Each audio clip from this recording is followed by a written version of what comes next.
الادب المفرد میں صحیح سند کے ساتھ روایت ہے، نبی کریم صلی اللہ علیہ وسلم نے فرمایا، جب دو آدمی آپس میں اللہ کی رضا کے لیے محبت کرتے ہیں تو ان دونوں میں افضل وہ ہوتا ہے جو اپنے ساتھی سے زیادہ محبت کرنے والا ہو۔ اس حدیث کا مفہوم یہ ہے، آج کے دور میں محبت زیادہ تر مفاد، لالچ یا دنیاوی فائدے کی بنیاد پر ہوتی ہے، جبکہ اصل محبت وہ ہے جو صرف اور صرف اللہ کی رضا کے لیے ہو۔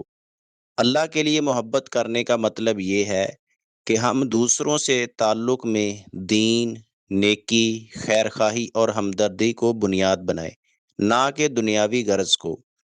اگر دو دوست آپس میں اللہ کے لیے محبت کریں تو ان میں افضل وہ ہے جو زیادہ خلوص کے ساتھ بغیر کسی دنیاوی مفاد کے محبت کرے، کیونکہ اللہ کے لیے محبت کرنا ایمان کی علامت ہے۔